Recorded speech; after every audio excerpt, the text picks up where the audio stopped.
मेरा नाम विजय है। मेरा दिल्ली में अपना एक छोटा सा होटल था। मेरे आगे पीछे कोई भी नहीं था। मैं यहाँ दिल्ली में नौकरी करने के लिए आया हुआ था। फिर भगवान ने मेरी किस्मत ही पलट दी कि मैं यहीं पर अपना एक छोटा सा होटल खोल लिया। मेरी ज़िंदगी यहाँ पर अच्छी चल रही थी। मेरे माता पिता तो मुझे इस दुनिया से छोड़कर जा चुके थे। मेरे कुछ रिश्तेदार थे जो दिल्ली में ही रहते थे। मैं अपने रिश्तेदारों के यहाँ आकर छोटी सी पहले तो नौकरी करने लगा था। फिर मेरी खूब तरक्की हुई और मैंने अपना एक खुद का होटल बना लिया जो सिर्फ मेरा ही था और जिसका मालिक भी मैं ही था। ज़िंदगी बहुत अच्छे से और सुकून से गुजर रही थी क्योंकि अब कोई टेंशन नहीं थी। मेरे होटल में 8 लड़के काम किया करते थे। वह सब खाना बनाते थे और मैं उन लोगों पर नज़र रखता था। मेरा होटल छोटा ज़रूर था पर यहाँ खाना बहुत ही टेस्टी बनता था। लोग दूर दूर से मेरे होटल में खाना खाने के लिए आते थे। मुझे अपनी ज़िंदगी सबसे ज़्यादा अच्छी लगने लगी थी क्योंकि भगवान की कृपा से सब कुछ बहुत अच्छा चल रहा था। मेरी उम्र करीब 28 साल की हो गई थी। मैं अपनी शादी करके अपने परिवार को आगे बढ़ाना चाहता था, लेकिन अभी तक मैंने किसी भी लड़की को पसंद नहीं किया था और ना ही मेरा कहीं रिश्ता लगा था। फिर एक दिन मैं अपने होटल में अपने ऑफिस में बैठा हुआ था जब मैंने एक लड़की को देखा। वह मुझे पहली नज़र में ही देखते ही भाग गई थी। वह मुझे बहुत अच्छी लगी, लेकिन उसके चेहरे पर एक अजीब सी उदासी थी।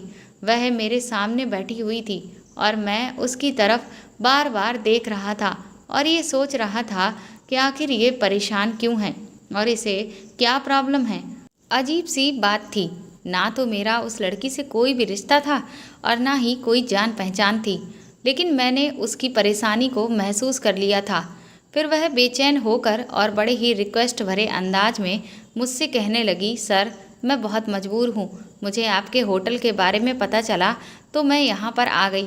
क्या आप मुझे नौकरी पर रख सकते हो? प्लीज़ आप इनकार मत करिएगा और मुझे नौकरी दे दीजिएगा।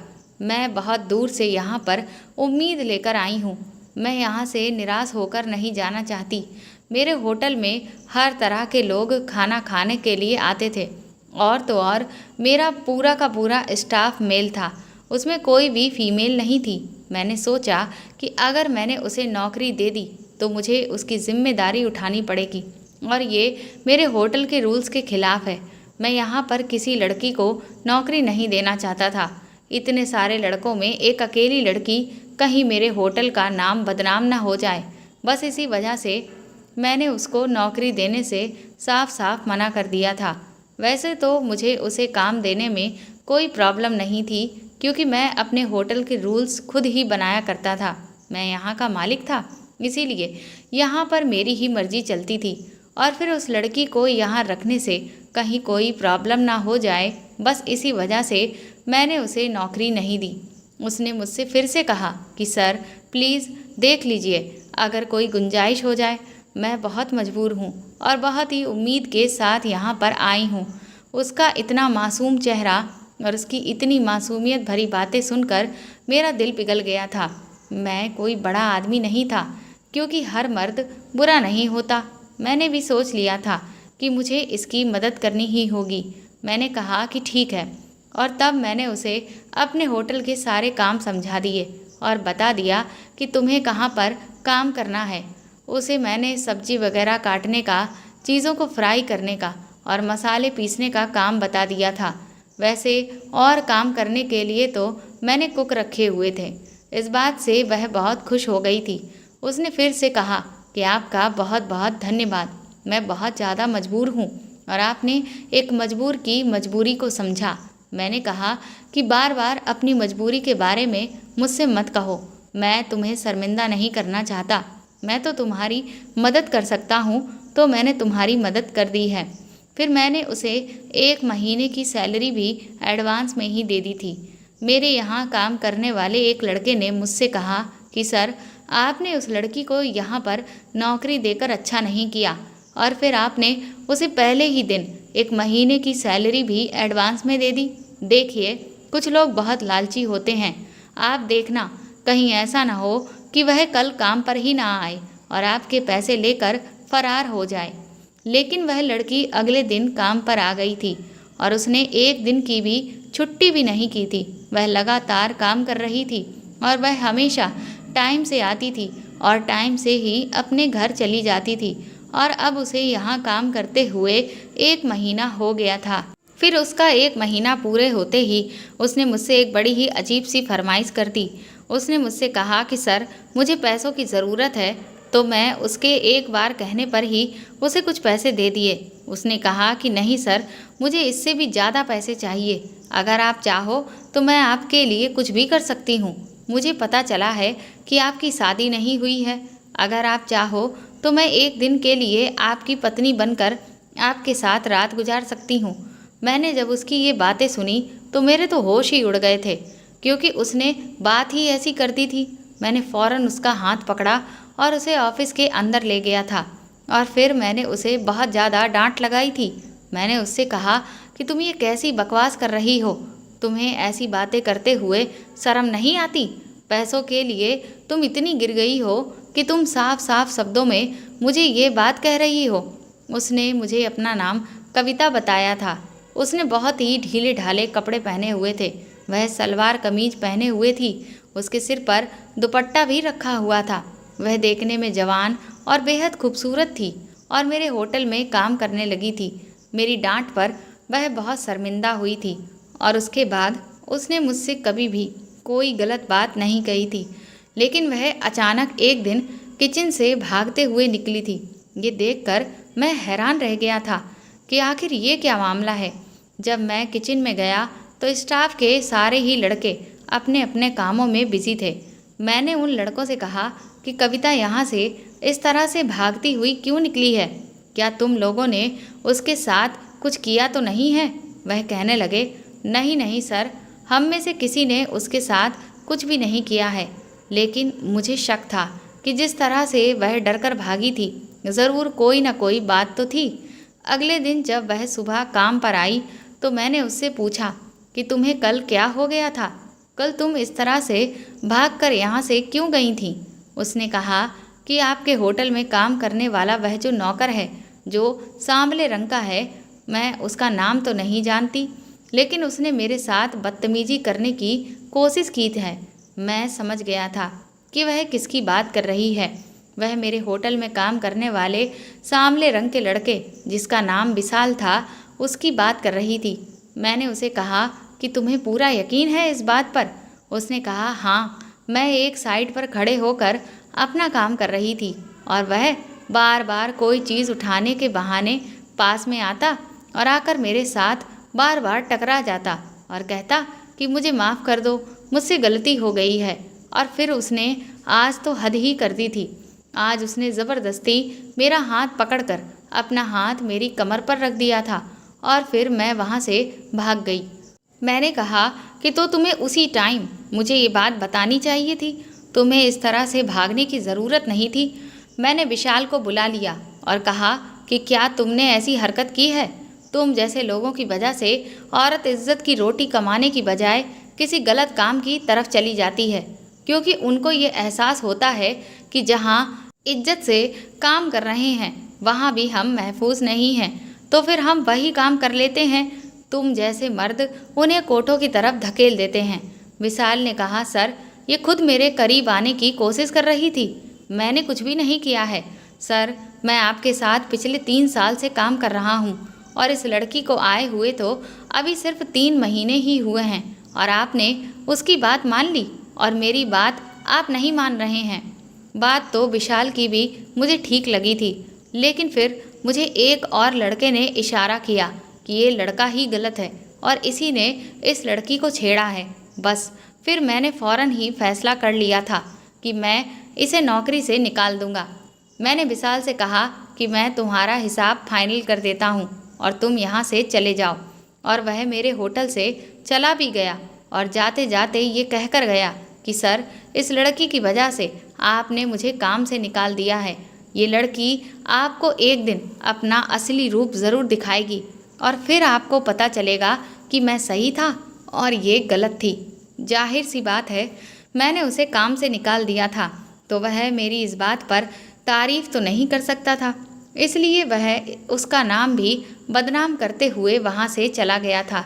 लेकिन शाम को मुझे मेरे खास शेफ ने कहा कि सर, आपने इस लड़की को यहाँ पर रखकर अच्छा नहीं किया है, क्योंकि अब देखना इस तरह के मैटर्स आए दिन यहाँ पर होते ही रहेंगे। एक जवान और खूबसूरत लड़की का इतने सारे लड़कों के बीच में काम करना कोई मजाक की बात नहीं है। और आप ये भी नहीं जानते हैं कि ये यहाँ पर काम करने वाले सारे ही लोग परदेसी हैं और अपनी अपनी पत्नियों से दूर हैं। कोई 4 साल से अपने घर नहीं गया है, तो कोई 6 साल से नहीं गया होगा, तो कोई 8 साल से नहीं गया है। ऐसे में खूबसूरत लड़की के साथ काम करेंगे तो कुछ ना कुछ तो हो ही जाएगा। मैंने कहा कि तुम ये कैसी बातें कर रहे हो? क्या किसी मर्द में इतना भी नियंत्रण नहीं होता है कि वह अपनी पत्नी से अगर नहीं मिल पा रहा है तो वह किसी भी औरत पर इस तरह से अपनी नज़र डाल देगा? वह आदमी मेरी बात सुनकर खामोश हो गया। उसने कहा कि आपको मर्दों के बारे में अभी पता ही कहाँ है सर। इस दुनिया में बहुत सारे मर्द ऐसे हैं जिनको सिर्फ अपनी पत्नियों से ही दिल नहीं भरता, बल्कि वह दूसरी औरतों पर भी नज़र रखते हैं। लोग तो पत्नी होते हुए भी दूसरी शादी कर लेते हैं और उनकी पत्नियों को कुछ पता ही नहीं चलता। मैंने कहा कि मर्दों को शादी करने की परमिशन है, तो वह इस चीज़ का बहाना ना बनाए कि हम तो दूसरी शादी सिर्फ गलत काम के लिए ही कर रहे हैं, और किसी भी मर्द को अपनी पत्नी को धोखा नहीं देना चाहिए। अगर उसकी दूसरी शादी किसी मजबूरी की वजह से हो जाती है तो वह उसे सहारा दे, ना कि उस औरत के साथ कोई गलत काम करे। मैंने उसे कहा कि अगर कविता को काम पर मैंने रखा है तो उसकी हिफाजत भी मैं ही करूँगा। मेरे दिल में अगर कविता के लिए मोहब्बत भरी फीलिंग नहीं होती तो मैं भी कभी उसे ना तो इस नौकरी पर रखता और ना ही उसके लिए अपने इतने पुराने नौकर को नौकरी से निकाल देता। ये बात तो पक्की थी कि मेरे दिल में वह अपनी स्पेशल जगह बना चुकी थी, लेकिन उसके बारे में मुझे अभी तक कुछ भी खास पता नहीं था कि वह क्या शादीशुदा थी, उसके माता पिता थे, या फिर उसकी कोई मजबूरी थी यहाँ पर काम करने की। आखिर यहाँ पर काम वो क्यों कर रही थी? मुझे उससे धीरे धीरे सब कुछ पूछना था, और अगर वह कुंवारी थी तो फिर मैं उससे शादी करना चाहता था और उसके साथ अपनी पूरी ज़िंदगी भी गुजारना चाहता था। जहाँ तक मेरा अंदाज़ा था, मुझे नहीं लगता था कि वह शादीशुदा थी, क्योंकि उसे देखकर कहीं से भी ये नहीं लगता था कि वह शादीशुदा है। वह कम उम्र की थी, उसकी उम्र लगभग 22 साल की होगी और वह कमसिन जवान लड़की थी। जब होटल में रात को थोड़ा खाना बच जाता था तो वह खाना पैक करके अपने साथ ले जाया करती थी। एक दिन सुबह सुबह अपने घर से वो मेरे लिए कुछ बनाकर लाई थी। पता नहीं उसने किसी से पूछा था या उसने इस बात का आइडिया लगा लिया था। जो भी था, उसने ठीक आइडिया लगाया था कि मुझे मीठी चीज़ें बहुत पसंद हैं। वह कहने लगी कि मैं आपके लिए कुछ बनाकर लाई हूँ, आप मेरी इतनी मदद करते हो और मैं बदले में आपके लिए कुछ भी नहीं कर सकती, तो सोचा कि आपके लिए कुछ मीठा ही बना लेती हूँ। मैंने कहा कि तुमने बहुत अच्छा किया। वो मेरे लिए अपने हाथ से खीर बनाकर लाई थी। मैंने जैसे ही वह खीर टेस्ट की तो मैंने उससे कहा कि तुमने तो बहुत अच्छी खीर बनाई है। ये बात मुझे बहुत पसंद आई थी और मैंने कहा कि तुम्हारे हाथों में तो बहुत बड़ा जादू है। मैंने कहा कि ये खीर तुम मेरे होटल पर भी बनाया करो, मैं तुम्हें इसके अलग से पैसे दूंगा।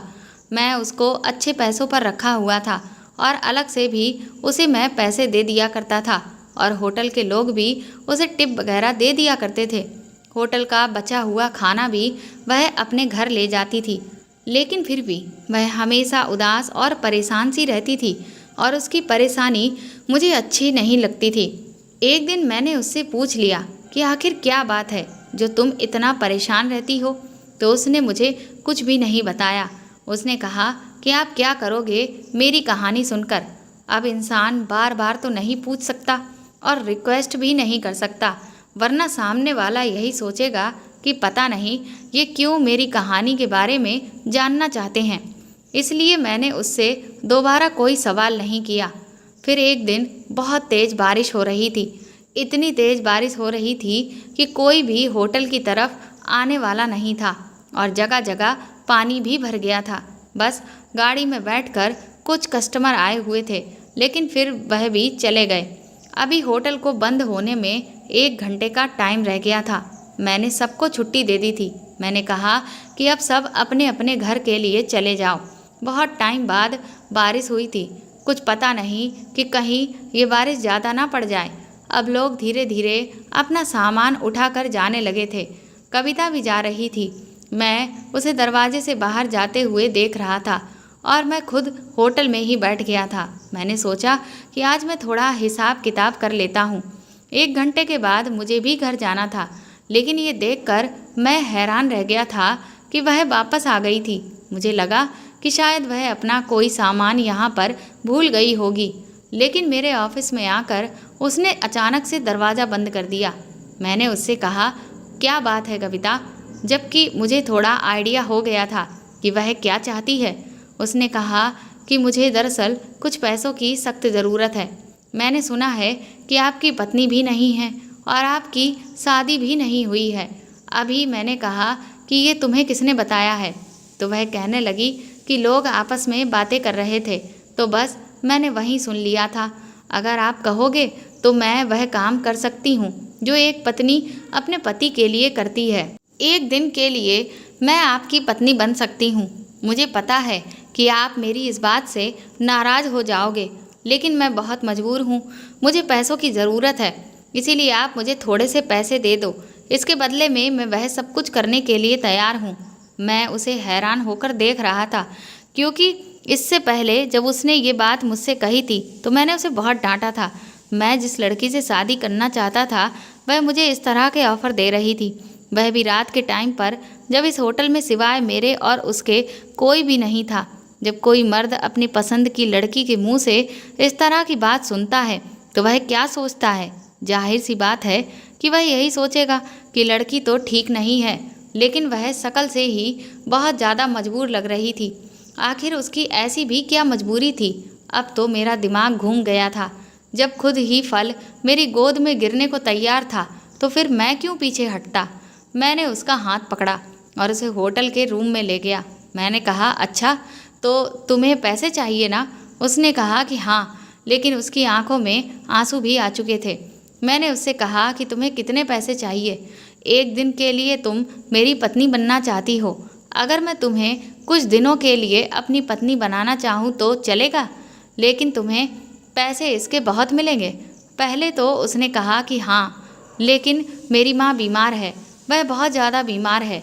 उसने हाँ तो कह दिया था, लेकिन जैसे ही मैंने उसकी तरफ नज़र भर के देखने की कोशिश की तो वह फूट फूट कर रोने लगी और फिर ज़मीन पर बैठ गई।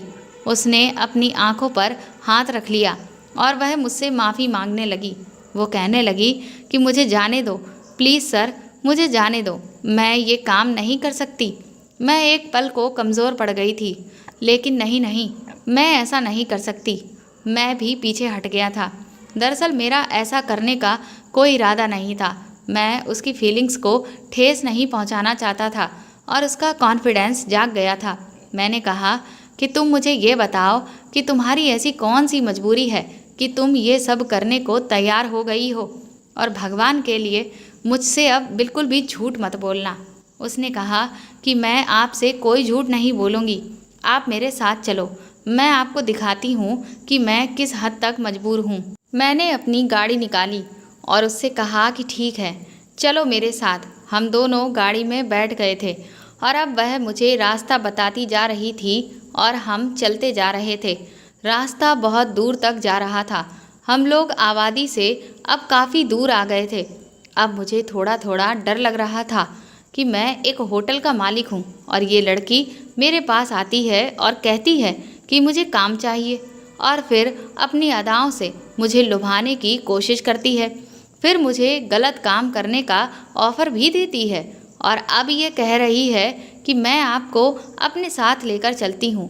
कहीं ऐसा तो नहीं कि ये सब कुछ प्लान के मुताबिक ही कर रही है और मुझे अपने किसी जाल में फंसाना चाहती है। अब ये जहाँ मुझे लेकर जा रही थी, कहीं वहाँ पर मुझसे ये सब कुछ छीन ना ले। मेरी गाड़ी भी मुझसे ले ले। मेरी जेब में कुछ पैसे भी थे, मेरे पास 2 महंगे महंगे मोबाइल भी थे। वह सब कुछ अगर इसने मुझसे छीन लिया तो क्या होगा? यहाँ पर तो किसी को कुछ पता भी नहीं चलेगा। आज तो बारिश का दिन था। इतने दिन तक उसने ऐसी कोई हरकत नहीं की थी, लेकिन उसे आज ही ये सब कुछ क्यों याद आ रहा था? क्योंकि बारिश में तो कोई भी बाहर नहीं निकलता। अब तो मेरे दिमाग में हजार तरह की बातें आ रही थीं। जब अचानक से उसने कहा कि वो सामने वाली गली में पहले घर के सामने गाड़ी रोक दे। ये घर मुझे बहुत देखने में छोटा सा लग रहा था। ऐसा लगता था कि घर की दीवारें तो पक्की हैं, लेकिन शायद ऊपर से छत कच्ची बनी हुई है। वो भी मेरे साथ गाड़ी से उतर गई और फिर हम लोग घर के अंदर चले गए।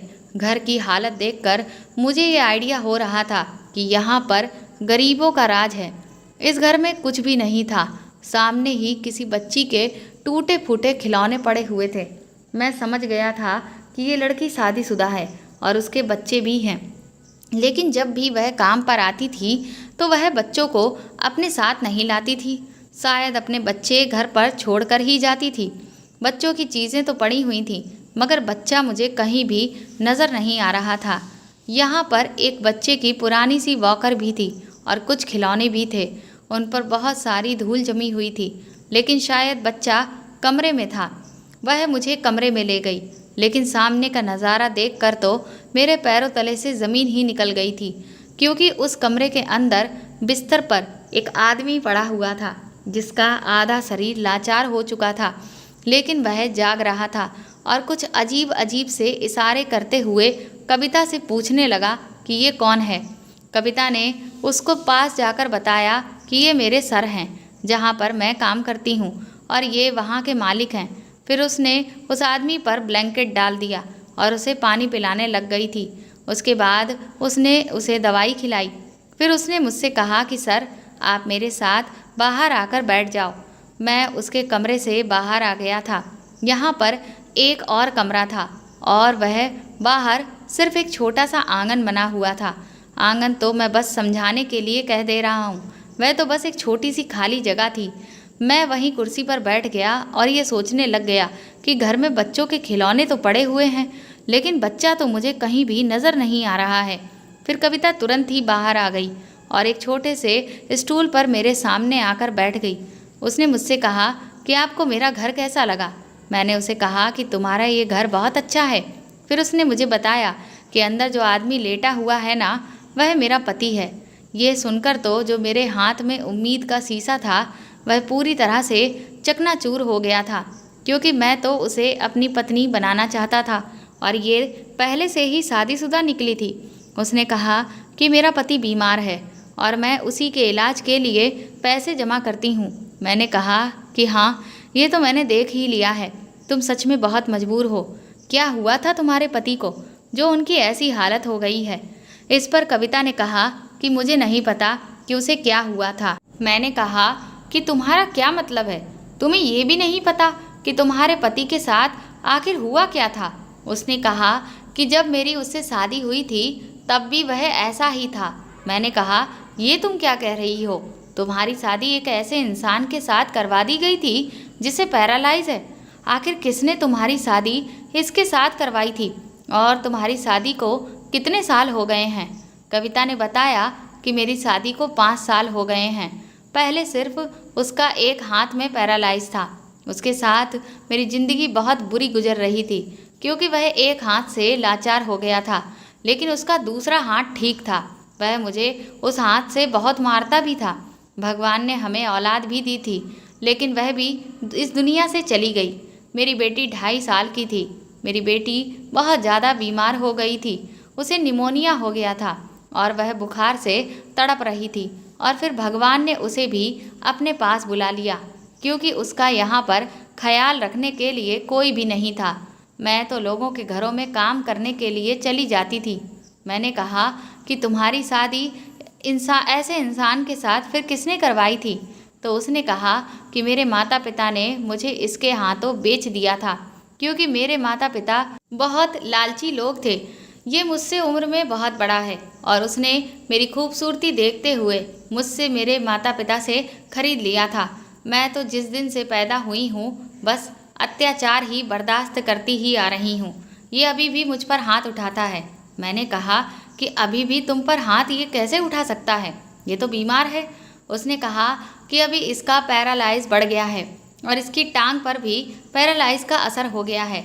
इसे कानों से सुनाई भी नहीं देता, ये बोल भी नहीं पा रहा है, लेकिन एक हाथ इसका अभी भी चलता है। उसने एक डंडा अपने पास रखा हुआ है जो उसके बेड के पास ही रखा रहता है और उसने अपने हाथ की उंगलियों में पकड़कर जब वह गुस्से में होता है तो इशारे से मुझे बुलाता है। मैं उसके सामने बैठ जाती हूँ और वह डंडे के साथ मुझे मारना पीटना शुरू कर देता है। तभी तो मैं ये ढीली ढाले कपड़े पहनती हूँ ताकि मेरे शरीर पर जो जख्म के निशान हैं वह किसी और को ना दिख जाएं। अगर कोई मेरे जख्म गिनने बैठ गया तो उसे सुबह हो जाएगी। ये आदमी मुझ पर बहुत ज़्यादा अत्याचार करता है। उसकी ये बातें सुनकर तो मेरी आंखों में आंसू आ गए थे। मैंने कहा कि फिर भी तुम इस घटिया इंसान का इतना ख्याल रख रही हो, तुम इसे छोड़ क्यों नहीं देती? और तुम उसके लिए पैसा भी इकट्ठा कर रही हो। इस आदमी के लिए तुम मेरे साथ भी रात गुजारने के लिए तैयार हो गई थी। अरे तुम इसको मार क्यों नहीं देती हो? ऐसे लोगों को इस दुनिया में जीने का कोई हक नहीं है जो औरत को कुछ भी नहीं समझते हैं, और वो भी एक ऐसी औरत को जो एक घटिया मर्द के लिए अपनी मेहनत से पैसा कमाती है और उसका ख्याल रखती है। मुझे तो बहुत ही गुस्सा आ रहा था। शायद मैं खुद भी कभी ऐसा नहीं करता, लेकिन गुस्से में मैं उसको इस तरह की एडवाइस देने लगा था। उसने कहा कि मैं क्या करूं, ये जैसा भी है पर है तो मेरा पति ही, और मैं अपना सुहाग खुद से तो नहीं उजाड़ सकती हूँ। जब तक इसकी सांसें चल रही हैं मैं इसकी पत्नी हूँ। मेरी ज़िंदगी में शामिल होने वाले लोगों ने मिलकर मेरे साथ बहुत बुरा किया है, लेकिन मैं बुरी इंसान नहीं हूँ।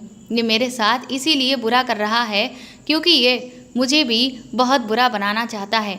ये सब तो जाएंगे ही एक दिन नरक में, और इनसे सवाल भी ज़रूर किया जाएगा और इनको सज़ा भी ज़रूर मिलेगी। लेकिन अगर मैं उनके साथ कुछ बुरा करती हूँ तो फिर मुझे भी सज़ा मिलेगी। फिर मेरे साथ बुरा करने वाले लोगों में और मुझ में क्या फ़र्क रह जाएगा? ये दुनिया में जीत जाएंगे, लेकिन भगवान के यहाँ जाकर तो मेरी ही जीत होगी और ये सारे के सारे हार जाएंगे। मैंने कहा कि तुम इसका इलाज क्यों करवाना चाहती हो? तो वह कहने लगी कि अगर ये मर गया तो लोग इसकी मौत का इल्ज़ाम भी मुझ पर ही लगाएंगे, लेकिन अगर ये अपनी मौत पर गया तब भी सब मुझे ही बुरा भला कहेंगे कि मैंने ही अपने पति को मार डाला। क्योंकि जब मैं लोगों को बताती हूँ कि मेरा पति ऐसी हालत में है और मुझे मारता है, फिर भी मैं उसके लिए सब कुछ कर रही हूँ, तो लोगों को इस बात पर यकीन ही नहीं आता। यहाँ आसपास के लोग कहते हैं कि अपने बीमार पति को छोड़कर बाहर घूमने के लिए जाती है या फिर धंधा करती है, ये गलत तरीके से पैसा कमाती है। वरना इतनी खूबसूरत लड़की हो और उसका पति ऐसे बीमार होकर बिस्तर पर पड़ा हुआ हो और उसे मारता भी हो, फिर ये उसके लिए इतनी मेहनत क्यों करेगी? आखिर मैं किस किस को जवाब दूँ? इसीलिए अब तो मैं बहुत तंग आ गई थी। इसीलिए सोचा कि इल्ज़ाम तो मुझ पर वैसे भी आना था, तो फिर मैं कुछ गलत ही कर लेती हूँ। तभी आपको मैंने वह सब कुछ कह दिया था। मुझे माफ़ कर दो, मैं वह सब कुछ नहीं करना चाहती थी। मैं बहुत इज्जतदार लड़की हूँ। मैं बेबस हो गई थी और परेशान हो गई थी। मुझे अपनी बेटी की बहुत याद आती है। मैंने उसका नाम पलक रखा था। सिर्फ इस इंसान की वजह से ही वह मुझसे दूर चली गई। वह बहुत बीमार हो गई थी। मैं उसके इलाज के लिए पैसों का इंतज़ाम करने के लिए गई हुई थी, लेकिन जब मैं घर वापस आई तो मेरे पति ने मुझे इतनी ज़ोर से मारा था कि मैं बेहोश हो गई। और फिर जब मेरी आँख खुली तो मेरी बेटी की आंखें बंद हो चुकी थीं। वह इस दुनिया को छोड़कर जा चुकी थी। मैंने कविता की बात सुनने के बाद उसके हाथ पर अपने दोनों मोबाइल और मेरे पास जो पैसे थे वह सब कुछ रख दिए और उससे कहा कि ये मोबाइल बेच देना और इन पैसों का इस्तेमाल कर लेना और नौकरी पर भी आना। मैं चलता हूँ, लेकिन इससे पहले मैं तुम्हारे पति को कुछ कहना चाहता हूँ। तुम इसको बाद में सब कुछ बता देना। मैं उसके पास गया और मैंने उसके पति से कहा कि तुम कैसे इंसान हो? तुम्हें तो शर्म आनी चाहिए। तुम्हारी पत्नी तुम्हारा कितना ख्याल रख रही है और तुम हो कि उसको नुकसान पहुंचाते हो। अगर एक दिन तुम उसके साथ अच्छा सलूक कर लोगे तो ना भगवान की कसम अपने कदमों पर खड़े हो जाओगे। वह मुझे हैरान होकर देख रहा था क्योंकि उसे ठीक से सुनाई नहीं दे रहा था कि मैं उससे क्या बोल रहा हूँ। मैं वहाँ से निकल आया था। मेरी भी आंखों में आंसू आ गए थे। अब मुझे समझ आ रहा था कि उसने क्यों अपनी बेटी का सामान वहाँ पर रखा हुआ था, क्योंकि उसे अपनी बेटी की बहुत याद आती थी और हर चीज़ों पर जितनी धूल मिट्टी पड़ी हुई थी उसका मतलब तो यही था कि जिसका सामान है वह बेचारी तो इस दुनिया में नहीं थी। मैं वहाँ से चला आया था। मैं गाड़ी में बैठकर सोच रहा था कि ये दुनिया कितनी बुरी है कि लोगों ने एक तरफ औरत को इतना बुरा बनाया हुआ है कि अगर वह अच्छा भी करे तो लोग कहते हैं कि नहीं नहीं ये अच्छी नहीं हो सकती, और वहीं दूसरी तरफ मर्द को ऐसा बनाया है कि अगर मर्द औरत के कहने पर गलत काम करने के लिए इनकार कर ही नहीं सकता। लेकिन मैं तो कविता को इनकार कर दिए था, वरना ऑफिस में कोई भी नहीं था और बारिश भी हो रही थी, और कविता ने तो मुझे खुद कहा था कि मैं कुछ भी करने के लिए तैयार हूँ। लेकिन मैंने इनकार करके ये साबित कर दिया था कि अगर मर्द पवित्र है और पाप करने का कोई इरादा नहीं रखता है तो फिर उसे खूबसूरत से खूबसूरत लड़की भी बहका नहीं सकती है। और वह भी इस बात से बच गई थी। कविता काम पर आती थी तो मैं उससे कोई बात नहीं करता था। वह भी अपने काम में बिजी रहती थी, क्योंकि मुझे सच में उससे बहुत ज़्यादा हमदर्दी हो गई थी और मोहब्बत भी अभी भी थी। लेकिन मैंने उसे अपने दिल में कहीं छुपा लिया था। मुझे नहीं लगता था कि वह कभी भी मुझसे शादी करेगी, क्योंकि वह अपने पति को नहीं छोड़ सकती थी।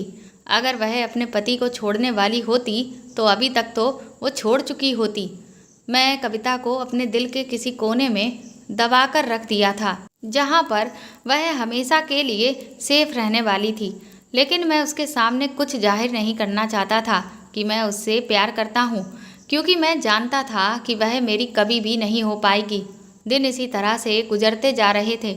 मैंने उससे ये भी नहीं पूछा था कि तुम्हारे पति का बिहेवियर अब तुम्हारे साथ बेहतर हुआ है या नहीं। क्या वह अभी भी तुम्हें मारता पीटता रहता है और तुम खामोशी से मार खाती रहती हो। लेकिन एक दिन मैं उसे देखकर हैरान रह गया था, क्योंकि आज वह बहुत ज़्यादा खुश लग रही थी और बहुत खूबसूरत भी लग रही थी। वह मेरे ऑफिस में आई और कहने लगी, सर मेरे पास आपके लिए कुछ है। मुझे लगा कि शायद फिर से वह मेरे लिए कुछ खाने का बनाकर लाई होगी, लेकिन इतने दिनों तक वह मुझसे दूर दूर रही थी तो मुझे इग्नोर कर रही थी। फिर अचानक से उसे मेरा ख्याल कैसे आ गया था। मैं उसके साथ इस तरह से पेश आ रहा था कि जैसे सब कुछ नॉर्मल है और मेरे अंदर कुछ भी नहीं चल रहा है। मैंने कहा कि हाँ बताओ, क्या लाई हो तुम कविता। तो उसने मेरे सामने मेरे दोनों मोबाइल मेरे टेबल के ऊपर रख दिए थे।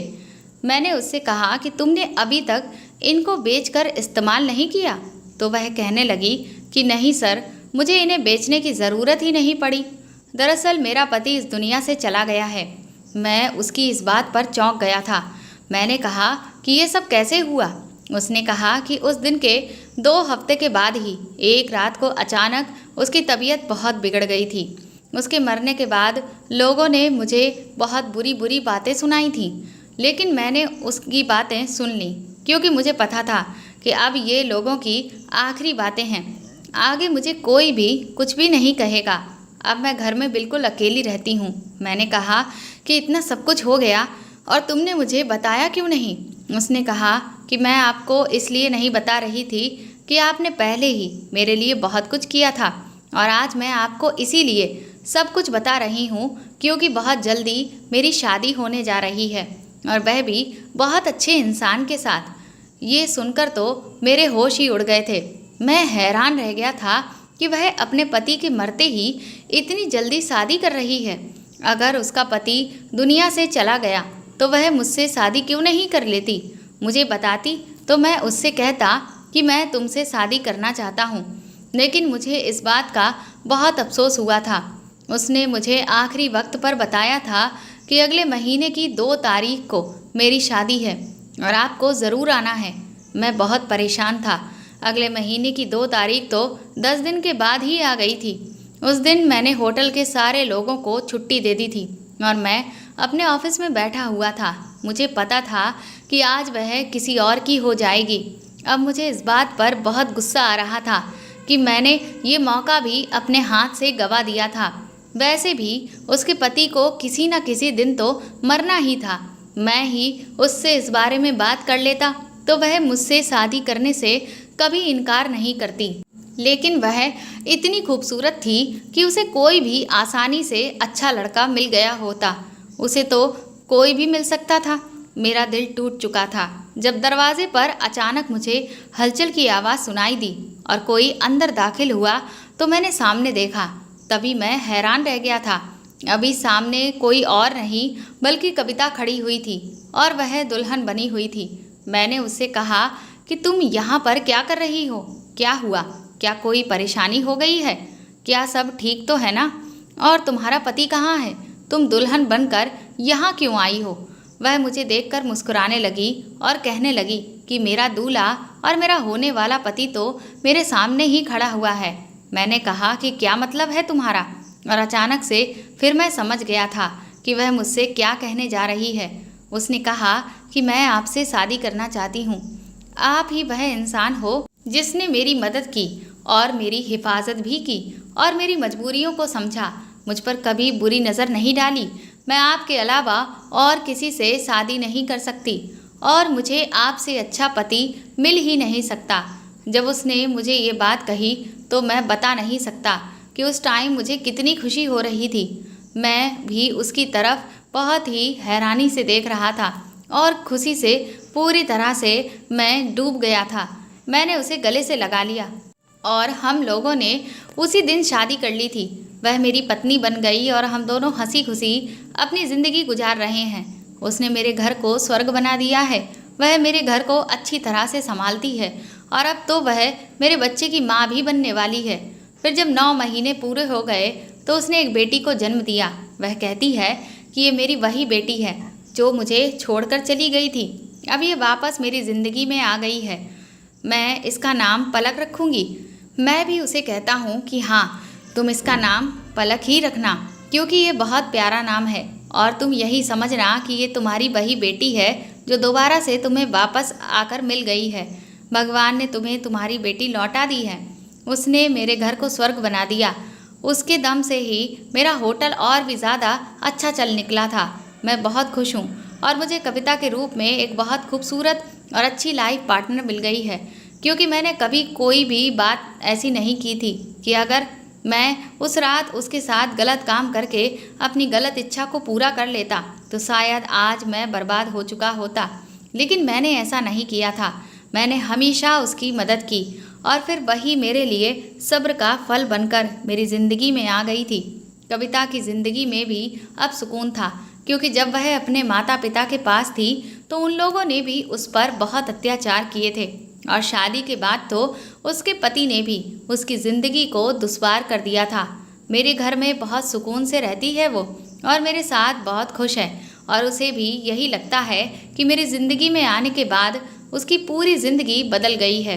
भगवान ने हम दोनों को किस तरह से मिलाया और हमारी सच्ची मोहब्बत को पूरा कर दिया। अब वह मेरी पत्नी है और मैं अब एक बेटी का पिता भी बन गया हूँ। वह मेरी मनपसंद औरत है और एक मर्द को जो खुशी अपनी पसंद की औरत से मिलती है वह कहीं से भी नहीं मिल सकती। मेरी बेटी भी उसी तरह की बहुत प्यारी है। मैं बहुत लकी हूँ कि मुझे कविता जैसी पत्नी मिली। वह मेरे लिए सबसे स्पेशल है। उसके होने से मेरी ज़िंदगी में बहार आ गई है और मेरी ज़िंदगी अपनी छोटी सी फैमिली के साथ बहुत अच्छे से गुजर रही है। तो दोस्तों, आपको ये कहानी कैसी लगी हमें कमेंट करके ज़रूर बताएं और प्लीज़ इस कहानी को ज़्यादा से ज़्यादा शेयर और लाइक करके मेरे चैनल को सपोर्ट करें। साथ ही अगर आप चाहें तो मुझे सुपर थैंक्स भी खरीद कर दे सकते हैं। सुपर थैंक्स का ऑप्शन आपको इस वीडियो के नीचे दिए हुए सभी ऑप्शंस में दिख जाएगा जो कि हार्ट शेप में बने हुए डॉलर के साइन के तौर पर है। और अगर आप मेरे चैनल पर नए हैं तो सब्सक्राइब करके बेल आइकन को ज़रूर दबा दीजिएगा ताकि आगे भी मैं आपको ऐसी ही अच्छी कहानियाँ सुनाती रहूँ। Thank you. मेरा नाम गीता है। मैं एक गरीब परिवार से ताल्लुक़ रखती हूँ। मैं एक विधवा थी, इसीलिए मैं अपनी इकलौती बेटी के साथ मायके में ही रह रही थी। मेरे मायके में सिर्फ मेरे भाई का बेटा ही मेरे साथ रहता था। मेरी बेटी को अपने भाई से इतना प्यार था कि वह अपने भाई के हाथ से ही रात का खाना खाया करती थी। अगर मैं उसे अपने हाथ से खाना खिलाती तो वह रोने लगती। भाई बहन में इतना प्यार देखकर मैं बहुत खुश होती थी।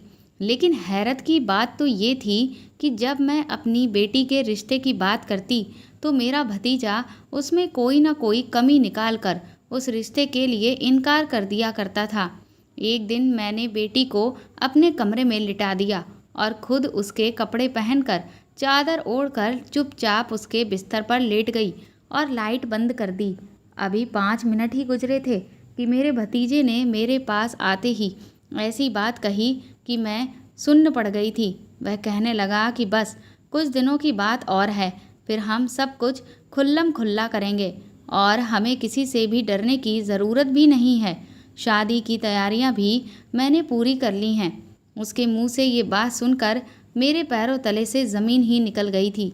माता पिता अक्सर अनजान रहते हैं और उनके बच्चे ऐसा काम करने लगते हैं जिसके बारे में माता पिता ने कभी सोचा भी नहीं होता है। मेरा पति इस दुनिया से बहुत जल्दी ही चला गया था। भगवान ने मुझे एक खूबसूरत सी बेटी दी थी, लेकिन कुछ समय बाद ही मेरे पति का एक एक्सीडेंट में देहांत हो गया और उसके बाद से मेरे ससुराल वाले मेरी जान के दुश्मन बन चुके थे। उन्होंने मेरा वहाँ पर जीना ही मुश्किल कर दिया था। उन्हें ना तो मुझसे कोई लगाव था और ना ही मेरी बेटी से, लेकिन फिर भी अपनी बेटी की खातिर मैं सब कुछ बर्दाश्त करती रही। पर एक दिन उन्होंने मुझे मेरी बेटी के साथ घर से बाहर निकाल दिया। फिर ना चाहते हुए भी मुझे अपने मायके वापस आना पड़ा। मेरे मायके में भी कोई ज़्यादा लोग नहीं थे। मेरे माता पिता का देहांत तो पहले ही हो चुका था और मेरी भाभी भी इस दुनिया में नहीं थी। मेरा भाई अपने बेटे को अकेले ही गांव में रहकर पाल रहा था। जब मेरे पास और कोई सहारा नहीं बचा तो मैं अपने भाई के पास गांव में ही रहने के लिए आ गई थी और अपनी बेटी के साथ साथ मैंने अपने भतीजे की परवरिश करना भी शुरू कर दिया था, क्योंकि मेरे भाई के लिए काम के साथ साथ अपने बेटे को संभाल पाना भी बहुत मुश्किल था। मेरा भतीजा मेरी बेटी से 11 साल बड़ा था। जैसे जैसे समय बीत रहा था, मेरा भतीजा भी मुझे अपनी माँ समान ही समझने लगा था। मैं भी उसका बहुत ख्याल रखा करती थी। मेरे घर वाले शुरू से ही गांव में रहा करते थे, लेकिन वहाँ के पड़ोस के लोग हम लोगों को बहुत ज़्यादा तंग करते थे। हम गरीब लोग थे, इसीलिए अपने घर को छोड़कर ऐसे कहीं जा भी नहीं सकते थे। मैंने अपने पति से लव मैरिज की थी, जो कि एक बहुत बड़ा कदम था, जिस वजह से मेरे गांव के लोगों ने मेरे माँ बाप को भी बहुत सुनाया था। लेकिन अब किस्मत का खेल कुछ ऐसा था कि मुझे लौटकर फिर से गांव में आकर रहना पड़ रहा था। अब तो मैं एक विधवा औरत थी, जिस वजह से लोगों ने मुझे किसी भी तरह के ताने देने में कोई कमी नहीं छोड़ी थी। बल्कि एक बार तो मेरे पड़ोस में रहने वाली सुमन भाभी ने एक बार मुझ पर ये इल्ज़ाम लगा दिया कि मेरा उनके पति के साथ कुछ चल रहा है। मैं बहुत ज़्यादा खूबसूरत थी, इसी वजह से अपनी पड़ोसन को मैं बहुत बुरी लगती थी। मेरे आसपास के जितने भी घर थे, सभी घरों में मेरी बहुत तारीफ़ की जाती थी। सुमन को ये बात बिल्कुल भी पसंद नहीं थी, इसीलिए वह मुझे लोगों की नज़रों में गिराने के लिए कोई ना कोई बहाने ढूंढा ही करती रहती थी। उस टाइम पर मेरी बेटी बहुत छोटी थी और मेरा पति तो मर चुका था। इस वजह से मैं भी कुछ नहीं कर सकती थी। मैं अपने आप को बहुत लाचार महसूस करती थी। वह औरत मुझ पर तरह तरह के इल्ज़ाम लगा दिया करती थी, जिसको गांव के कुछ लोग सच भी मान लिया करते थे और फिर वह लोग मुझे कैरेक्टर लेस कहने लगे थे। और इधर बात मेरी बेटी के नाम तक भी आने लगी थी कि ये लड़की भी ऐसी ही होगी, देख लेना, बड़े होकर ये भी अपनी माँ के जैसी ही बनेगी। मेरे गांव के लोग मेरे भाई को समझाया करते थे कि वह मेरी शादी गांव के किसी गरीब मर्द के साथ कर दे, लेकिन ना तो मैं ऐसा चाहती थी और ना ही मेरा भाई ऐसा चाहता था, क्योंकि मेरी बेटी बहुत छोटी थी और मैं बिल्कुल नहीं चाहती थी कि कोई और दूसरा मर्द जो मेरी बेटी को स्वीकार ना कर सके, मैं ऐसे किसी इंसान से शादी करूं। और फिर आजकल के ज़माने को देखते हुए मुझे किसी पर भरोसा भी नहीं था। न जाने जो दूसरा इंसान मेरे जीवन में आए वह मेरी बेटी को दिल से अपनी बेटी माने भी या नहीं। यही सब सोचते हुए मैंने कभी भी अपने दिल में शादी का ख्याल नहीं लाया था। मुझे तो बस अपनी बेटी की परवरिश की चिंता लगी रहती थी। इधर मेरे भाई की भी तबीयत कुछ खराब सी रहने लगी थी। जब उन्हें बहुत ज़्यादा तकलीफ़ हुई तो हमने उन्हें एक डॉक्टर को दिखाया और तब हमें रिपोर्ट में पता चला कि मेरे भाई को तो कैंसर है। हमारे सर पर तो जैसे आसमान ही टूट पड़ा था। मुझे तो समझ में ही नहीं आ रहा था कि ना जाने मेरे घर को किसकी नज़र लगी हुई है कि सभी लोग मुझे एक एक करके छोड़कर इस दुनिया से चले जा रहे हैं। और इधर सुमन ने मुझे इस कदर तंग कर दिया था कि मैं बहुत ज़्यादा परेशान हो गई थी। कुछ समय के बाद मेरे भाई का भी उसकी बीमारी के चलते देहांत हो गया और अब पूरे घर का जिम्मा मेरे सर पर ही आ पड़ा था। अब अपनी बेटी और भतीजे की जिम्मेदारी मुझे ही हर हाल में उठानी थी और मुझे कोई काम भी ढूंढना था जिससे मैं अपना घर चला सकूं।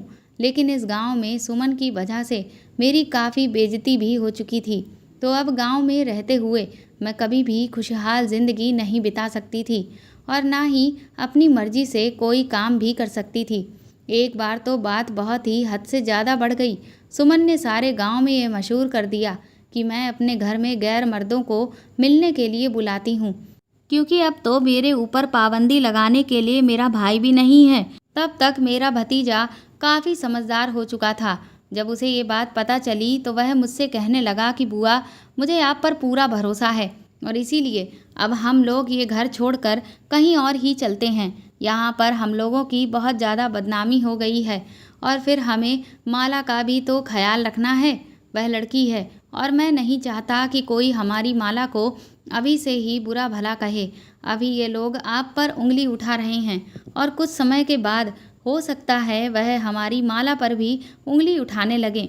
वैसे ही उसे बचपन से ही ये सारी बदनामी मिलती रही है।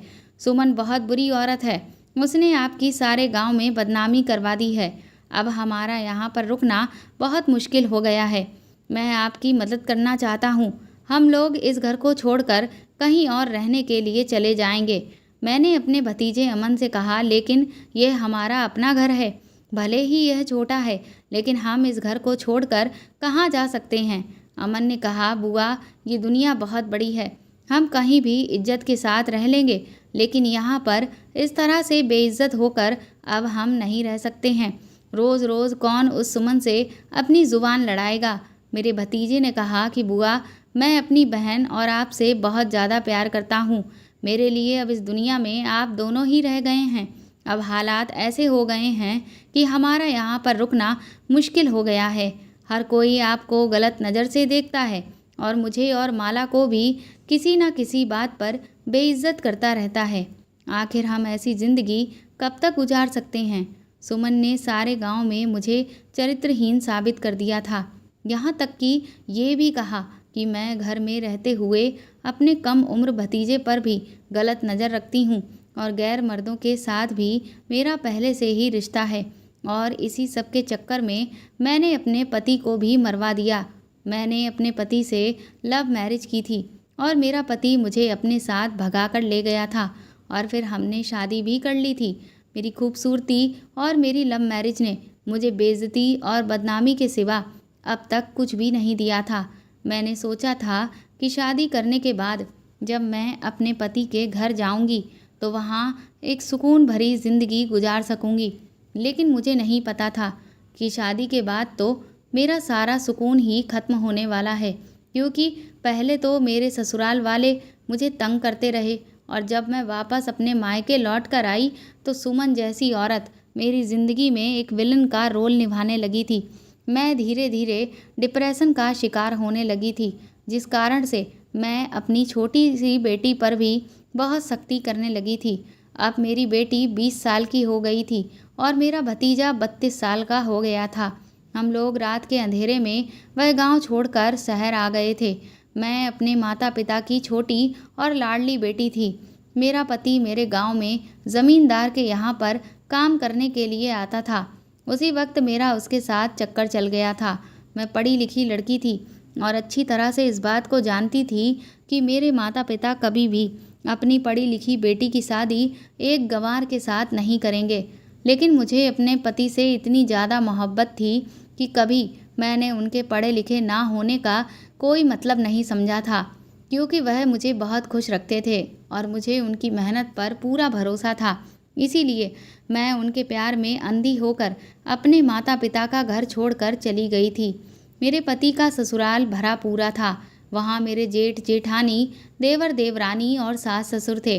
शादी के बाद ससुराल में मुझे अपने पति की वजह से कभी कोई दिक्कत नहीं हुई थी, लेकिन जब मेरे पति का देहांत हो गया तब से ही मुझे इन सारी परेशानियों का सामना करना पड़ रहा था। शहर आने के बाद मेरे भतीजे ने एक मकान किराए पर ले लिया। मैंने अपने सारे जेवर भी बेच दिए थे जो मेरे पति ने मुझे बनवा कर दिए थे। बस इसी तरह से हमने अपना गुजर बसर करना शुरू कर दिया था। धीरे धीरे मेरे भतीजे को शहर में अच्छा काम मिल गया और हमारे हालात बेहतर होते चले गए। अब मेरी बेटी भी जवान हो गई थी। हम लोग एक छोटे से किराए के घर में रहते थे। मेरी बेटी को बहुत अच्छी सिलाई आती थी और उसने घर में ही एक छोटा सा सेंटर खोल लिया था। और मेरा भतीजा लोगों के घरों में बढ़ई का और पेंटिंग का काम करता था। हम लोग बहुत सिंपल लोग हैं और हमारा गुजारा शहर आने के बाद आराम से हो रहा था। पुराने दिनों को याद करके अक्सर मेरी तबीयत खराब हो जाती थी, लेकिन फिर मैं खुद पर कंट्रोल कर लिया करती थी। मेरे भतीजे ने मेरा बहुत साथ दिया था और उसे मेरी बेटी से भी बहुत प्यार था। बचपन से ही मेरी बेटी ने अपने भाई के सिवा किसी और को नहीं देखा था। जब मैं उन दोनों भाई बहन की मोहब्बत को देखती तो मेरा दिल बहुत ज़्यादा खुश हो जाता था। इतने सालों हम लोग अकेले ही रहे थे। शहर आ जाने के बाद भी मैंने पड़ोसियों से ज़्यादा मेल जोल नहीं रखा था और ना ही मैंने अपनी बेटी को भी बाहर ज़्यादा जाने दिया था। वह सिर्फ अपने कॉलेज के लिए ही बाहर निकलती थी या किसी ज़रूरी काम के लिए। बाकी घर में ही लड़कियां सिलाई सीखने के लिए उससे आती थीं। मैं अपनी बेटी को समझाती थी। मेरा कहना था कि ये दुनिया बहुत बुरी है, यहाँ मोहब्बत के नाम पर धोखे मिलते हैं। मेरे भतीजे ने अपनी बहन को हमेशा बहुत प्यार दिया था।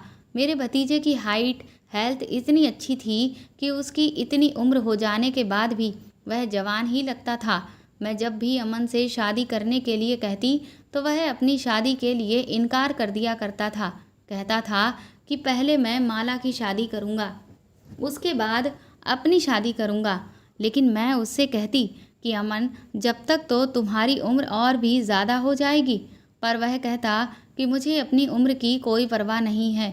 मैं हमेशा अपने भतीजे की तरफ से बेफिक्र ही रहती थी। वह मेरी बेटी का बहुत ख्याल रखता था, बल्कि मेरी बेटी के साथ एक दोस्त की तरह रहता था। मेरे भतीजे ने कभी पढ़ाई लिखाई नहीं की थी, लेकिन शहर आने के बाद उसने अपनी कमाई से मेरी बेटी को पढ़ाया लिखाया था। और उसके बाद जब मेरी बेटी बड़ी हुई तो उसने अपने भाई को ट्यूशन दी, जिसकी वजह से मेरा भतीजा भी पढ़ना लिखना जान गया था। मुझे इन दोनों का प्यार देखकर बहुत खुशी होती थी, लेकिन फिर कुछ अजीब सा होने लगा था। इतना अजीब कि मैं हैरान और परेशान रहने लगी थी। मेरी बेटी मेरे हाथ से खाना खाया करती थी, लेकिन कुछ दिनों से वह जिद कर रही थी कि वह खाना खाएगी तो सिर्फ अपने भाई के हाथ से ही खाएगी। मैंने अपनी बेटी को बहुत समझाया कि तुम्हारा भाई सो गया है और सुबह उसको काम पर भी जाना होता है, इसीलिए वह जल्दी उठता है।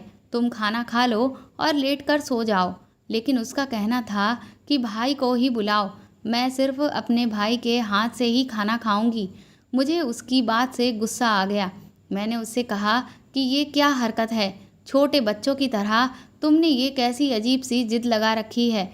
इतनी ही देर में मेरी कड़क आवाज़ सुनकर मेरा भतीजा अमन भी माला के कमरे में आ गया। शायद मेरी कड़क आवाज़ ने उसको जगा दिया था। उसका कहना था कि बुआ, आप क्यों शोर कर रही हो। मैंने उसको बताया कि ये ऐसी जिद कर रही है कि इसको तुम्हारे हाथ से ही खाना खाना है। मेरी ये बात सुनकर अमन हंसने लगा और कहने लगा, बस इतनी सी बात है, कोई बात नहीं, मैं माला को अपने हाथ से खाना खिला देता हूँ। माला ने अमन के हाथ से खाना खा लिया और अमन माला के कमरे में ही लगभग 1 घंटे तक बैठा रहा। रात के तकरीबन 11 बज चुके थे। मैंने कहा, खाना खिलाते खिलाते तुमने तो पूरा 1 घंटा ही लगा दिया। सुबह तुम जल्दी भी उठते हो और इस तरह से इतनी रात तक जागोगे तो फिर कैसे सुबह को तुम्हारी आंख जल्दी खुलेगी। तो वह कहने लगा, बुआ हम भाई बहन बातें कर रहे थे, बस बातें करने में ही कुछ टाइम हमें ज़्यादा लग गया। मैंने अमन से कहा, बातें करने में टाइम खराब मत किया करो, चलो जाकर सो जाओ। मुझे बड़ी हैरानी हो रही थी कि अचानक माला को क्या जिद लग गई है कि उसे अपने भाई के हाथ से ही खाना खाना है। फिलहाल ये बात कई दिनों तक इसी तरह से चलती रही, लेकिन ये एक दिन की बात नहीं थी। अब माला रोज़ यही करने लगी थी कि अपने भाई के हाथ से ही खाना खाया करती थी और अमन उसको खाना खिलाने के बहाने 2 या 3 घंटे से पहले उसके कमरे से बाहर नहीं निकलता था। मुझे लगा कि शायद वह दोनों आपस में टीवी देखते रहते होंगे, जिसमें वह बिजी हो जाते होंगे। लेकिन जब मैंने एक दिन जाकर देखा तो ऐसा कुछ भी नहीं था। कमरे में बस वह बैठे दोनों बातें ही कर रहे थे। एक दिन तो 2.5 घंटे से ज़्यादा हो गया था और मुझे बहुत गुस्सा आ गया था कि ये भी कोई टाइम है बातें करने का। आखिर रात के 2-3 बजे तक कौन इस तरह से बातें करता रहता है। मैंने जैसे ही दरवाज़ा बजाने की कोशिश की तो मैं ये देखकर हैरान रह गई थी कि दरवाज़ा तो अंदर से बंद था। मैंने ज़ोर ज़ोर से दरवाज़ा पीटना शुरू कर दिया और दरवाज़ा खुलते खुलते तकरीबन 10 मिनट लग गए थे। मैंने कहा कि ये दरवाज़ा अंदर से बंद क्यों किया था, और फिर मैं कितनी देर से दरवाज़ा बजा रही हूँ, क्या दरवाज़ा खोलने में इतनी देर लगती है। तुम दोनों दरवाज़ा बंद करके अंदर क्या कर रहे थे हो, भला ये भी कोई तरीका है। अमन ने कहा, वो दरवाज़ा शायद गलती से बंद हो गया होगा, हम लोग तो टीवी देख रहे थे, इस वजह से हमें दरवाज़ा बजने की आवाज़ ही नहीं सुनाई दी थी। मैंने कहा, तुम लोग रात के 3 बजे टीवी देख रहे हो, ये भी कोई टाइम है टीवी देखने का। और तो और तुम लोग किसी वीआईपी घर में नहीं रहते हो जहाँ पर ऑटोमेटिक लॉक लगे हुए हैं। ये कोई ऑटोमेटिक दरवाज़ा नहीं है जहाँ पर कुंडी खुद ब खुद लग जाएगी। मैंने अपने भतीजे से कहा, जाओ जाकर अपने कमरे में सो जाओ और आइंदा दोनों ऐसी हरकत ना करना। मैं अपनी बेटी को भी बहुत डांट लगाई थी। मेरी बेटी की पढ़ाई पूरी होने वाली थी, अब उसकी शादी की उम्र हो चुकी थी। मैं नहीं चाहती थी कि अब वह किसी भी गलत काम में पड़ जाए और इसीलिए मैं जल्द से जल्द उसकी शादी करना चाहती थी, जबकि मेरी शादी भी कम उम्र में ही हो गई थी। मैंने एक रिश्ते वाली से कहा हुआ था कि वह मेरी बेटी के लिए अच्छा सा रिश्ता लेकर आए और इसीलिए वह एक दिन एक रिश्ता लेकर आई और लड़के की माँ को भी साथ में लेकर आई थी। लड़के की माँ ने मेरी बेटी को देखा और 2-3 सवाल के बाद मैंने अपनी बेटी को कमरे में वापस भेज दिया। मेरा भतीजा काम पर गया हुआ था, लेकिन ना जाने वह उस वक्त काम छोड़कर कैसे घर पर आ गया था और उसने घर आते ही लड़के वालों के साथ अजीब तरह से बदतमीजी करना शुरू कर दिया। और फिर वह उन लोगों से कहने लगा कि ये लड़की तो बिल्कुल भी ठीक नहीं है और ना ही इसने आपके लिए ये सारा नाश्ता बनाया है। ये नाश्ता तो सब मार्केट से खरीद कर आया हुआ है, उसे तो कुछ भी नहीं आता है। वह लड़की बिल्कुल जाहिल और गंवार है। और कहने लगा कि ये लड़की हर वक्त किसी न किसी से लड़ाई झगड़ा ही करती रहती है। अभी कुछ दिन पहले ही इसने अपने कॉलेज में अपने एक टीचर का ही सर फोड़ दिया, बल्कि बिल्कुल जरा सी बात पर।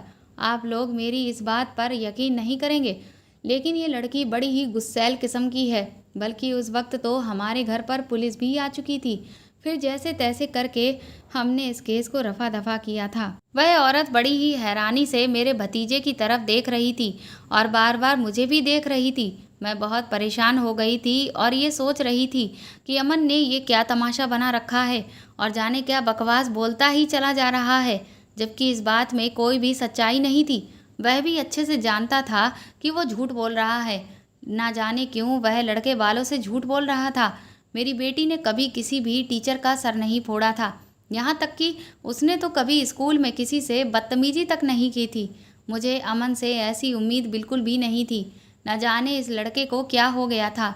मैं ये देखकर खुद हैरान हो गई थी कि कहीं ये कोई नशा वशा करके तो नहीं आया है।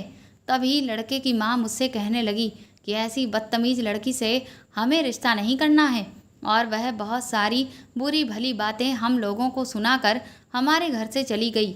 जैसे ही वह लोग चले गए तो उनके जाने के बाद मैंने अमन से सवाल किया कि तुमने ये सब कुछ आखिर क्यों किया।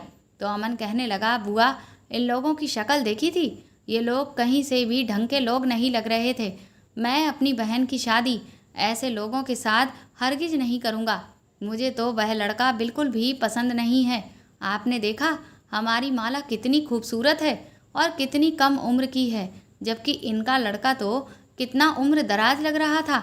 मुझे वह लड़का बिल्कुल भी पसंद नहीं आया था, इसीलिए मैंने ऐसा किया। मैंने अमन से कहा कि पागल लड़के, तुम एक बार मुझसे भी तो पूछ सकते थे।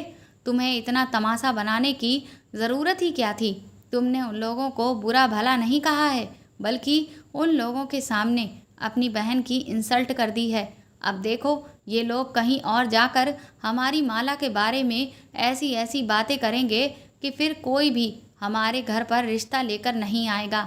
अमन कहने लगा कि ऐसा कुछ भी नहीं होगा बुआ, जैसा आप सोच रही हैं। मैंने ऐसा इसलिए किया कि ऐसे घटिया लोग हमारे घर पर दोबारा रिश्ता लेकर ना आ सकें।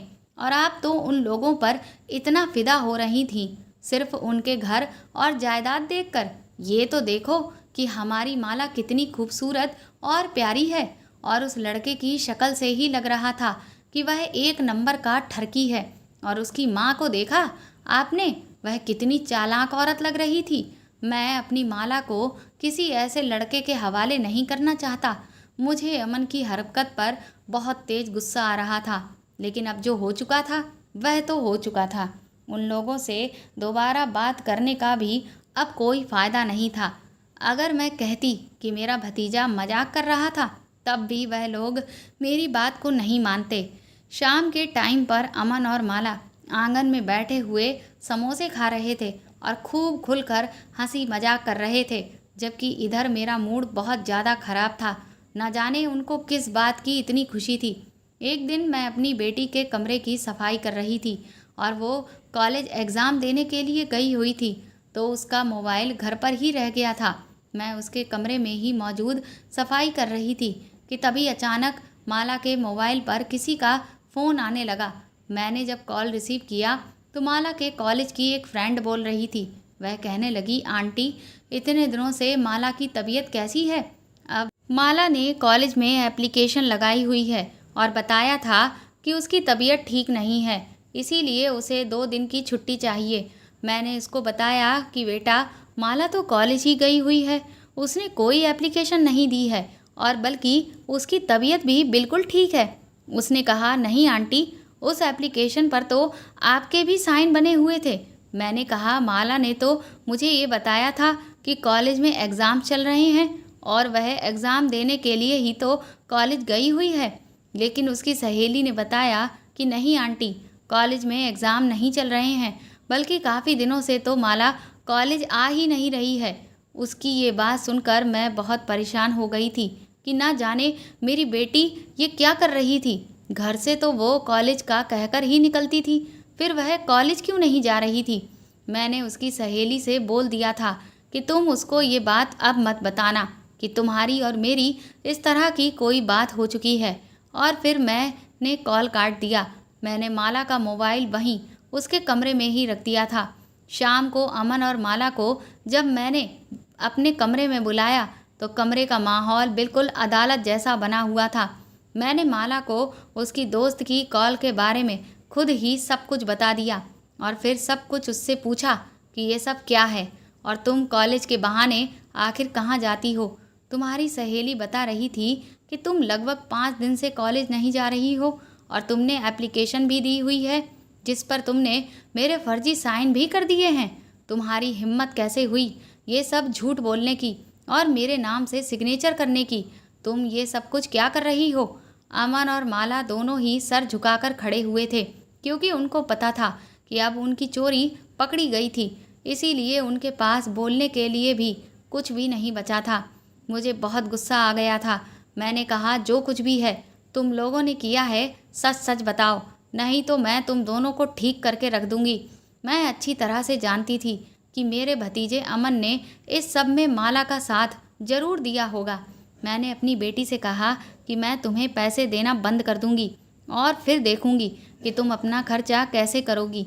तभी अचानक माला कहने लगी, माँ, मैंने कुछ दिन की छुट्टी ले ली थी और मैं अपने दोस्तों के साथ मूवी देखने के लिए जाया करती थी भैया की परमिशन लेने के बाद।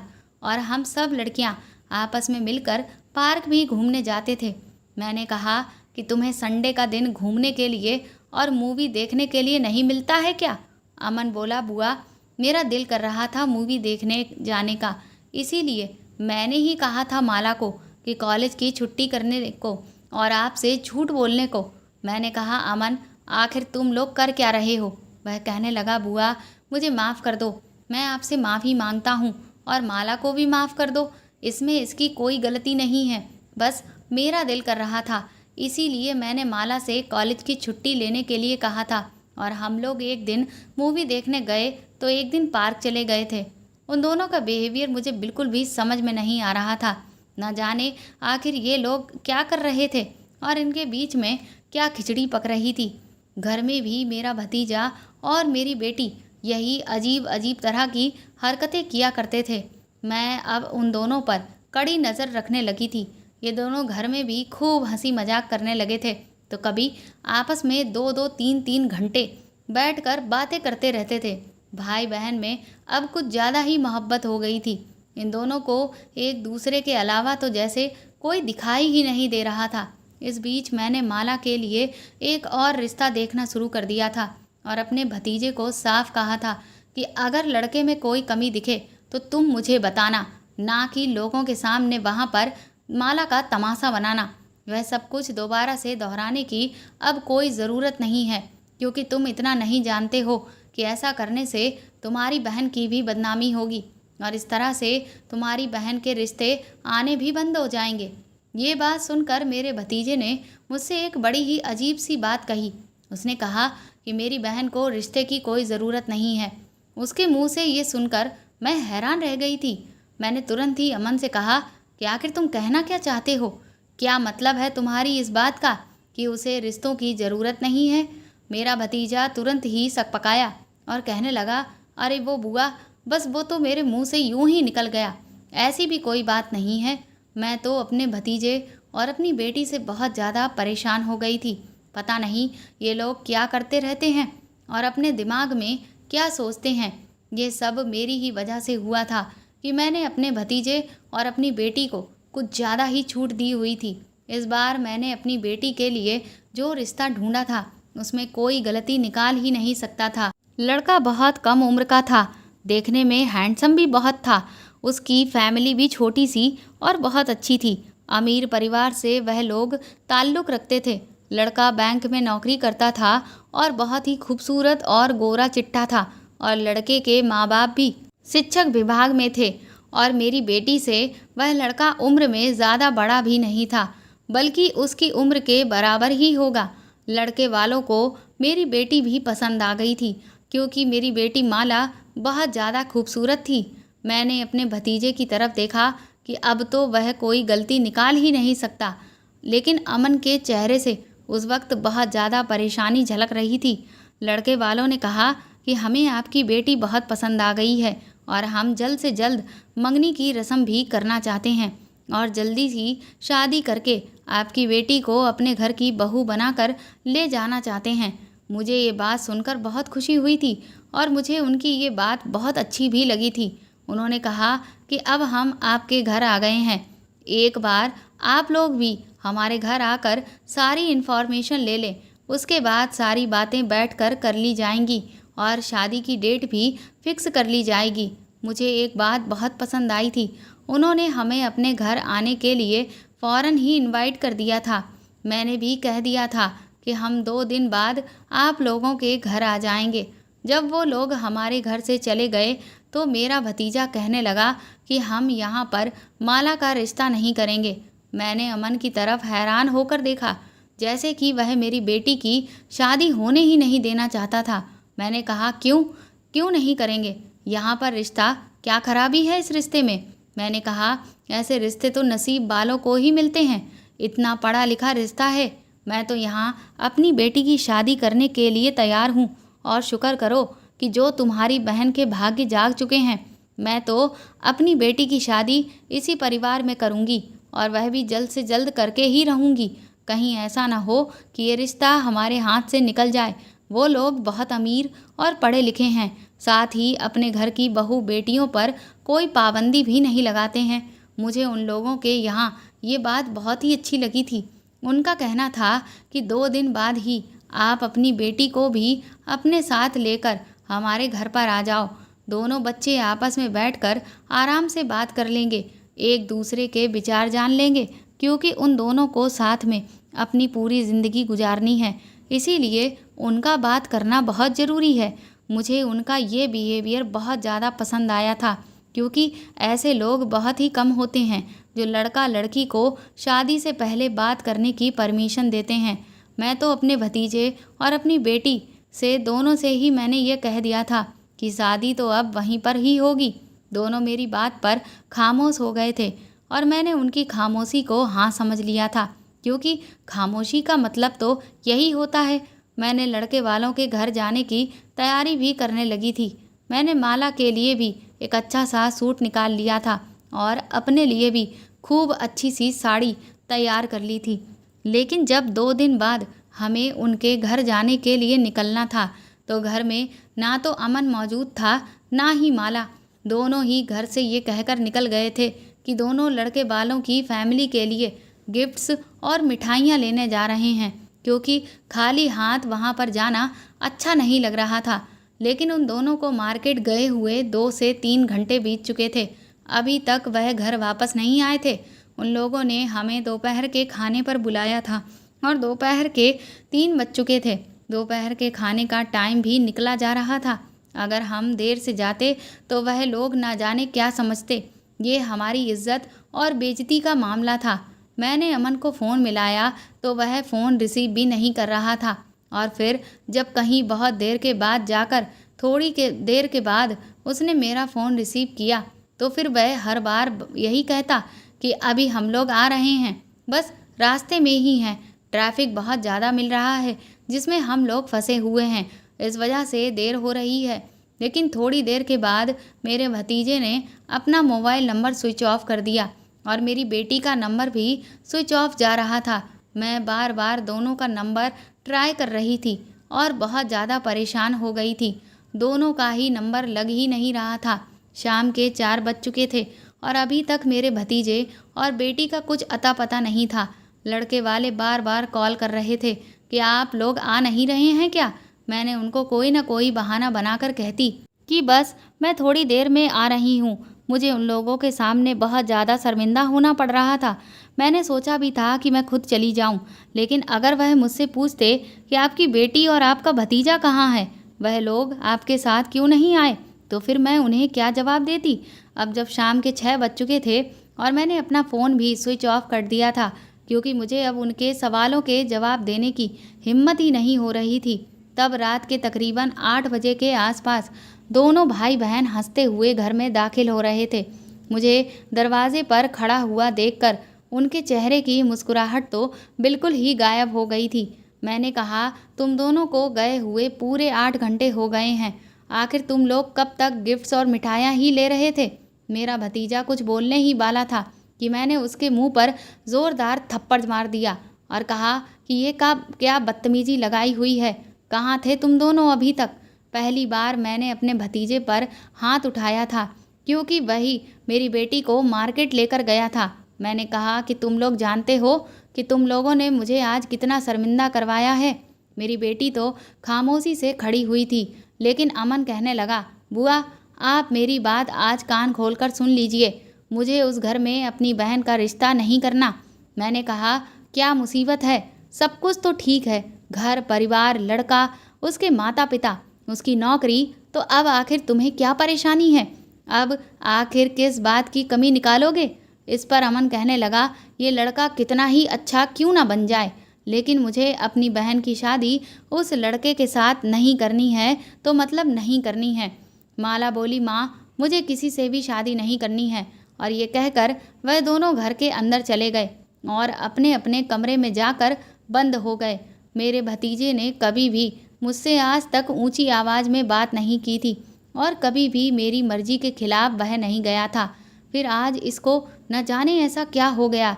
तो मैं इस वजह से सारी रात टेंशन में जागती रही और बहुत ज़्यादा बेचैन होती रही। मैं ये भी देख रही थी कि कभी अमन मेरी बेटी के कमरे में सारी रात नहीं बैठता था, लेकिन न जाने ये लोग अब आपस में क्या खिचड़ी पका रहे थे जो अब वह इतनी रात तक एक साथ बैठे रहते थे। एक दिन मैंने माला से कहा कि तुम मेरे कमरे में जाकर सो जाओ, मुझे आज तुम्हारे कमरे की सफाई करनी है। माला मेरे कमरे में जाकर सो गई थी। मैंने माला जैसा सूट पहन लिया और उसके कमरे में जाकर बेड पर लेट गई और ऐसे बिहेव कर रही थी कि जैसे मैं बहुत ही गहरी नींद में सो रही हूँ। और ऊपर से मैंने एक चादर भी ओढ़ ली थी ताकि मैं दिख ना सकूं। मेरे वहाँ पर आने के लगभग 1 घंटे के बाद अमन भी माला के कमरे में आ गया और उसने अंधेरे में मेरे करीब आकर कहा, क्या हुआ, आज तुम इतनी जल्दी क्यों सो गई हो? आज तो बहुत सारा काम करना है। मैं ऐसे एक्टिंग कर रही थी कि जैसे मैं जाग तो गई हूँ, लेकिन अपना चेहरा ढका हुआ था और कमरे में अंधेरा भी था, जिस वजह से मेरा भतीजा मुझे पहचान नहीं सका।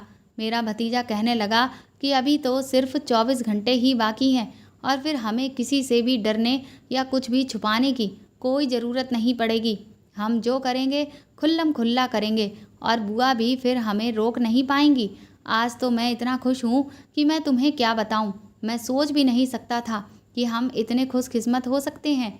मैंने तो अपने फ्यूचर के सपने भी देखने शुरू कर दिए हैं और तुम देखना, शादी के बाद हमारी ज़िंदगी बहुत आसान और हसीन हो जाएगी।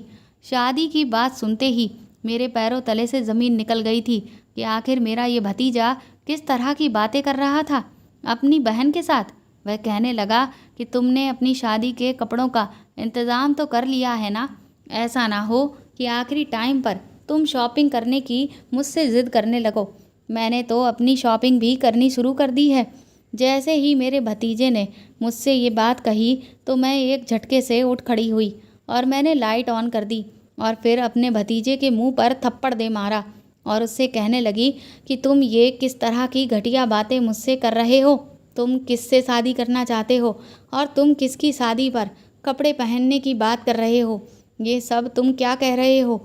अमन बताओ मुझे, आज मैं सारी सच्चाई जानना चाहती हूँ। मेरे ज़ोर ज़ोर से चिल्लाने और शोर मचाने की आवाज़ सुनकर माला भी वहाँ पर आ गई और आकर मेरा हाथ पकड़ लिया और कहने लगी कि माँ, भैया को मत मारो, मैं आपको सब कुछ बताती हूँ। मैंने अपनी बेटी से चिल्लाते हुए कहा, हाँ आज तुम मुझे बताओ और तुम मुझे क्या बताना चाहती हो और आखिर क्या समझाना चाहती हो? मैं तो तुम लोगों को ज़रूरत से ज़्यादा प्यार करती थी और इसी बात का तुम दोनों ने आज फ़ायदा उठाया है। ये रिश्ता हमारे लिए बहुत अच्छा था। तुम्हारा भाई कहीं भी तुम्हारा रिश्ता होने ही नहीं देता। तुम लोग घर से गायब हो जाते हो और अब यहाँ बैठ करके तुम्हारा भाई किस तरह की मुझसे बातें कर रहा था। आखिर ये सब कुछ क्या हो रहा है? प्लीज़ तुम दोनों को मेरी कसम है, मुझे सब कुछ बता दो, नहीं तो फिर मैं अपनी जान ही ले लूँगी। मैं अपने होश खो चुकी थी उस वक्त और बिल्कुल बदहवास सी हो गई थी और जो मेरे मुंह में आ रहा था मैं बस वही कहती ही चली जा रही थी, कुछ भी सोच समझ नहीं रही थी। लेकिन जैसे ही मुझे अमन और माला ने अपनी बात बतानी शुरू की कि मेरे पैरों तले से ज़मीन ही निकल गई थी। पहले तो अमन ने बताया कि मुझे हमारे ही गांव में रहने वाली एक लड़की से मोहब्बत हो गई है, जिस गांव ने आपको इतनी ज़्यादा तकलीफ़ें दी थी, जिन लोगों का जिक्र आप इस घर में बर्दाश्त तक नहीं कर सकती। और तो और सुमन भाभी का जवान बेटा पंकज, उससे माला मोहब्बत कर बैठी है और उसी के साथ शादी भी करना चाहती है। अब ये कोई इत्तेफाक था या और कुछ जो हम दोनों आपके ही नफ़रत करने वाले लोगों से मोहब्बत कर बैठे? मुझे तो हमारे गांव के प्रधान की बेटी, जिसकी शादी अभी तक नहीं हुई है, उससे मोहब्बत है। उससे मेरी मुलाकात तब हुई थी जब मैं एक आदमी के घर पेंट करने के लिए गया था। वहाँ पर वह आई हुई थी और उसे देखते ही मुझे उससे प्यार हो गया और इसी तरह से हम दोनों का प्यार बहुत गहरी मोहब्बत में बदल गया था। सुमन भाभी के बेटे पंकज की मुलाकात माला से उसके कॉलेज में हुई थी। इसी तरह से दोनों की दोस्ती भी मोहब्बत में बदल गई। हम दोनों अपने ही गांव में रहने वाले लोगों के साथ मोहब्बत कर बैठे थे, जिनसे आप नफ़रत करती थी। अगर हम आपको ये बात पहले बताते तो आप हमारी बात को नहीं मानती, इसीलिए हमने शादी करने का फ़ैसला कर लिया था। और यही बातें हमें एक दूसरे से काफ़ी घंटे तक बैठकर करते रहते थे कि क्या करना है, कैसे करना है। और मैं अपनी और माला की शादी के लिए पैसा भी इकट्ठा कर रहा था, और वह दोनों भी जानते हैं कि उनके परिवार वाले हमारी शादी के लिए कभी नहीं मानेंगे। इसीलिए हम चारों ने घर से भागकर शादी करने का फ़ैसला भी कर लिया है कि हम कोर्ट मैरिज कर लेंगे। फिर धीरे धीरे आप सबको ये बात पता चल जाएगी, तो फिर आप लोग हमें माफ़ कर दोगे। हम अपनी मोहब्बत के आगे मजबूर हो गए थे। हम आपको तकलीफ़ नहीं पहुंचाना चाहते थे। हम क्या करते, क्योंकि हम मोहब्बत कर बैठे थे। सुमन भाभी का बेटा और गांव के प्रधान की बेटी, वह दोनों ही हमसे सच्चा प्यार करते हैं, तो आपकी मर्ज़ी से शादी आखिर हम कैसे कर सकते थे। इस बीच आप माला का रिश्ता देख रही थी, इसीलिए मैं कोई ना कोई बहाना बना दिया करता था और माला का वो रिश्ता कैंसिल करवा दिया करता था। माला कहने लगी, मम्मी, भैया मुझसे बहुत प्यार करते हैं। भैया ने हमेशा मेरा ही साथ दिया है। क्या आप नहीं चाहती कि भैया की शादी भी उनकी मर्जी के मुताबिक हो जाए?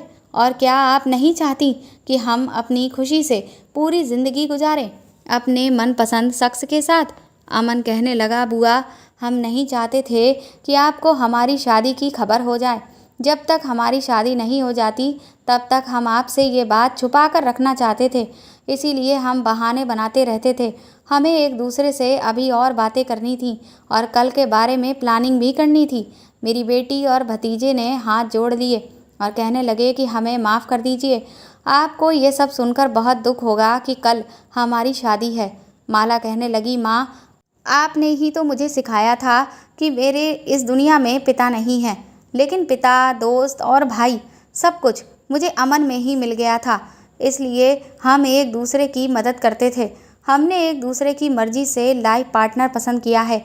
गांव का माहौल बिल्कुल बदल गया है, क्योंकि सुमन आंटी को गुजरे हुए अब कई साल गुजर चुके हैं। अब सब सुधर गए हैं। कोई भी अब आपको वहाँ कुछ नहीं कह सकता, क्योंकि पहले लोग आपकी लाचारी का फ़ायदा उठाया करते थे। अब तो हमारे हालात पहले से बहुत बेहतर हो गए हैं। इसीलिए किसी की मजाल नहीं कि कोई मेरी माँ पर उंगली भी उठा सके। और आपकी बेटी इतनी हिम्मत वाली हो गई है कि वह अपनी फैमिली के किसी भी मेंबर के साथ बदतमीज़ी करने वाले के हाथ पैर भी अच्छे से तोड़ सकती है। अमन कहने लगा, हाँ बुआ, माला बिल्कुल ठीक कह रही है। सुमन का बेटा पंकज बहुत अच्छा और पढ़ा लिखा है। वह लड़का यहीं अपने शहर में ही नौकरी करता है, अच्छा कमाता है, अच्छा खाता है। उसके माता पिता दोनों ही इस दुनिया से जा चुके हैं। अब हमारी माला को वहाँ किसी चीज़ की कोई कमी नहीं होगी। उसका घर भी अब पहले जितना छोटा नहीं रहा है। उसने अपनी कमाई से अपने घर को बहुत बड़ा कर लिया है। और प्रधान की बेटी की उम्र मेरी जितनी ही हो गई है। प्रधान के मरने के बाद उसकी सौतेली माँ ने आज तक उसकी शादी नहीं की, इसीलिए मैं उससे शादी करना चाहता हूँ। वह मुझसे बहुत प्यार करती है। मैं उसे अपने घर की इज्जत बना लूँगा और मुझे पता है कि आप उसे बहुत खुश रखेंगी। वह दोनों बोलते जा रहे थे और रोते जा रहे थे। ये बात तो सच थी कि ये लोग अगर मुझे सच बताते तो मैं कभी भी उनकी शादी के लिए हाँ नहीं करती और उस गांव से कभी भी उनका नाता जोड़ने नहीं देती। लेकिन शायद सही कहते हैं, आप जो नहीं चाहते हैं वही आपके साथ हो जाता है। मैं उस गांव से बहुत दूर आ गई थी, लेकिन उस गांव से अब दोबारा नाता जुड़ गया था। इनको प्यार हुआ तो उसी गांव में रहने वालों से। मैं एक तरफ तो अपना सर पकड़कर बैठ गई थी। मुझे समझ में नहीं आ रहा था कि अब मैं क्या फ़ैसला करूं। लेकिन वह दोनों तो चुपचाप मेरे कदमों में बैठ गए थे और फिर उन्होंने मेरे पैर पकड़ लिए। कहने लगे, प्लीज़ मान जाओ ना, हमारी खुशी में शामिल हो जाओ ना। हम उन दोनों के बिना खुश नहीं रह पाएंगे। अगर आप चाहती हो कि हम आपकी मर्ज़ी से शादी कर लें तो आप जहाँ कहोगी हम वहीं पर शादी कर लेंगे। लेकिन एक बात तो पक्की है कि हम खुश नहीं रहेंगे। मैंने उन दोनों के सर पर हाथ रखा और कहा कि तुम्हें क्या लगता है कि मुझे तुम लोगों की खुशी की कोई परवाह नहीं है? तुम लोगों की खातिर ही तो मैं उस गांव से निकलकर यहाँ इस शहर में आ गई थी और तुम दोनों की वजह से मैंने दूसरी शादी भी नहीं की थी। मैंने अपनी सारी ज़िंदगी तुम लोगों के हवाले कर दी थी। क्या मैं तुम दोनों के लिए इतनी सी भी कुर्बानी नहीं दे सकती हूँ? ठीक है, मैं गांव जाकर पंकज से बात करना चाहती हूँ और उस लड़की के घर पर रिश्ता लेकर जाना चाहती हूँ जिससे अमन शादी करना चाहता है। शादी कोर्ट मैरिज के तरीके से नहीं बल्कि इज्जत के साथ होगी और बहुत धूमधाम से होगी। तुम दोनों की शादी मैं ही करवाऊंगी। तुम्हें कोर्ट मैरिज करने की कोई ज़रूरत नहीं है। वह दोनों रोते हुए मेरे गले लग गए तो मैंने दोनों को बहुत ज़्यादा प्यार किया था। आखिर मेरे लिए मेरा भतीजा और मेरी बेटी ही सब कुछ थे, इसलिए मैंने अपनी सारी खुशियाँ उन पर कुर्बान कर दी थी। तो क्या मैं उनकी खुशी के लिए अब इतनी सी भी बात नहीं मान सकती थी? और जिस गांव की बात हो रही थी उस गांव से मुझे बड़ी बेइज्जती मिली थी, लेकिन अब जब सब कुछ ठीक हो गया है, वो बात काफ़ी सालों पुरानी है, तो मैं भी इस बात को भूलना चाहती हूँ। मैं गांव गई और वहाँ की प्रधान की बेटी से अपने भतीजे का रिश्ता मांगने चली गई। और दूसरी तरफ पंकज के माता पिता तो मर चुके थे, लेकिन एक उसकी कुंवारी बहन थी। वो अपनी बहन को लेकर हमारे घर आ गया। उसने माला का रिश्ता मांग लिया और फिर एक ही दिन में अपनी बेटी को मैंने विदा किया और दूसरी तरफ अपने भतीजे की पत्नी को विदा करवा कर मैं घर लेकर आ गई थी। अब वह दोनों बहुत खुश हैं और अपनी ज़िंदगी आराम से जी रहे हैं। मेरी खुशी तो मेरा भतीजा और मेरी बेटी ही थे, इसलिए मैंने मेरी पुरानी सारी बातों को ख़त्म कर दिया था। मेरी बेटी अपने ससुराल में बहुत खुश रहती है। सुमन का बेटा बिल्कुल भी सुमन पर नहीं गया है। वह बहुत अच्छा है और समझदार है। उधर मेरी बहू भी बहुत अच्छी है। दोस्तों, अगर आपको ये कहानी पसंद आई हो तो इसे ज़्यादा से ज़्यादा शेयर करें, लाइक करें और मेरे चैनल को सब्सक्राइब करके मेरे चैनल को सपोर्ट करें। साथ ही अगर आप चाहें तो मुझे सुपर थैंक्स भी खरीद कर दे सकते हैं। सुपर थैंक्स का ऑप्शन आपको इस वीडियो के नीचे दिए हुए सभी ऑप्शंस में दिख जाएगा, जो कि हार्ट शेप में बने हुए डॉलर के साइन के तौर पर है। और अगर आप मेरे चैनल पर नए हैं तो सब्सक्राइब करके बेल आइकन को ज़रूर दबा दीजिएगा, ताकि आगे भी मैं आपको ऐसी ही अच्छी कहानियाँ सुनाती रहूँ। Thank you.